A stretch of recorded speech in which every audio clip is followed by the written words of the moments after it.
So hi Robbie, it's nice to have you here as a brand ambassador for the Liverpool. So you had quite an impressive career, more than 180 goals for Liverpool. You were even nicknamed God by the Anfield crowd. And then you proceeded to being a coach, and now you're a brand ambassador.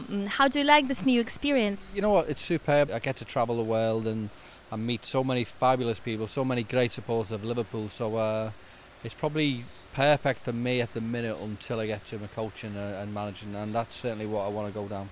So today you spoke to InstaForex partners, you were answering their questions. So how important is it for you now to share your ideas, to share your experience from people who might learn something from you? Yeah, look, I'll be totally honest. I mean, it's not massively important. I think, people are very, very interested in. If I can help in any way in terms of what I've achieved and, speaking about my experience in the past, and I'm all for that. It's not massively important, if I'm being honest, but lots of people are, very interested about, my life story, my career in terms of football. So, if I can help in any way, then, I'm happy with that. And you're very, very down to earth. So has fame ever affected you in all these years? No, it hasn't. I think it's obviously the breeding I've had from my family. I think I'm a very level-headed lad. I think I've got respect for for every person who treats me with respect. So I think that's what it's all about. I think you have a good career, and I think it's always important to treat people the same, the same way that you want to be treated, and that's what I do. There's no airs or graces with me, and I'm good to everyone who's good to me. Talking about your career, you had a great start in Liverpool, scoring for average about 20 goals per season. And what drove you at that moment?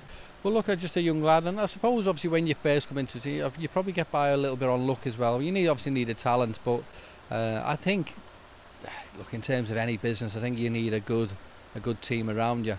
Look, and I might have been the forefront of the accolades of scoring all the goals, but certainly the position I played, I think you're only as good as the team that you're playing. And I thank each and every single player for helping me get to where I am today.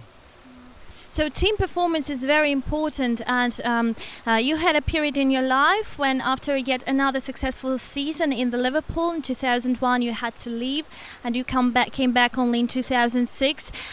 So how did these events affected you, and how important was it to be for such a long time a part of such a famous club and then to leave your home? Yeah, look, I had a great career, and there becomes a time in anyone's career where sadly you're not longer wanted. So that happened to me, but I always wanted to go back to Liverpool. I went to other clubs and obviously done well. I appreciated everywhere I went, but Liverpool's where I'm from, so getting the chance to go there, for me was special, and I probably appreciated everything about the club more the second time round, because I'd been other places and I realised how big and how special Liverpool was while I was at these other places. So I certainly thrived the next time I came back. So you had your ups and downs like everybody in any profession. What helps you to get back on track, and what helps you today when you have some setbacks? What advice would you give? Look, I think look, no matter if it's sport, business, everyone always has setbacks. In terms of sport, I think it certainly helps when you get back up. If you get beat one game, it helps that you play a game a few weeks or a few days later. And you try and rectify what you've done straight away. So I think that's probably the same in business, and it's just having that confidence and that belief within yourself to go out there and look.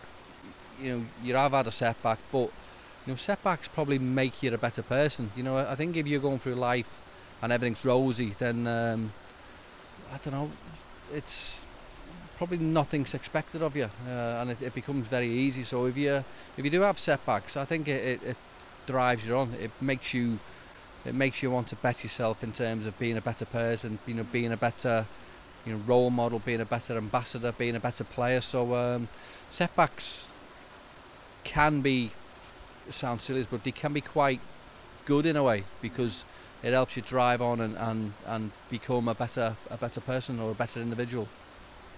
And today, what do you consider your most prominent career achievement, and what is your warmest memory regarding football?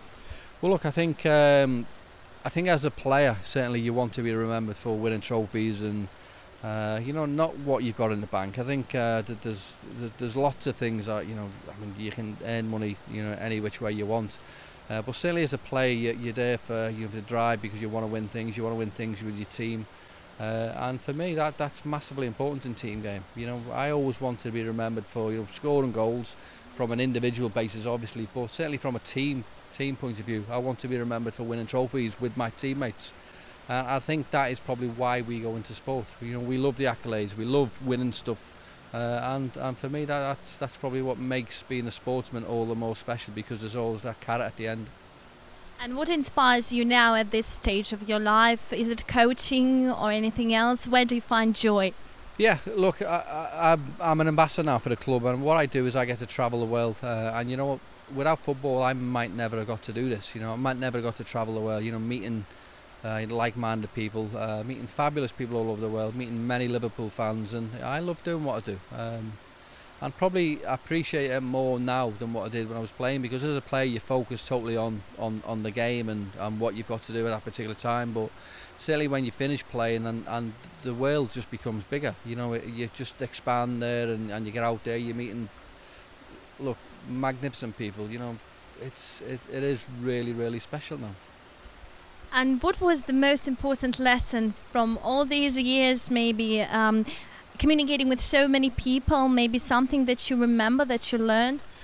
Well, I think the biggest thing I've learned is, you know, be careful. What's the word I'm looking for? Be careful how you treat people on the way up, because you might meet them on the way down.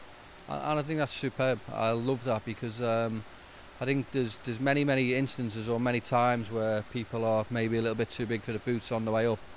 And you know, all of a sudden, you know, they get to the peak and then they've got to come back down where they're not deemed as good enough, and you're meeting the same people who as you're going down, you know, they're at the same level. So I think it's important to treat everyone with that little bit of respect, whether they're, you know, a person on the street or whether they're, you know, $1 million, you know, owner of a company. So I think you treat everyone the same. Thank you so much. It was Robby Fowler, top 5 shooter in the history of English Premier League. Thank you so much. Thank you.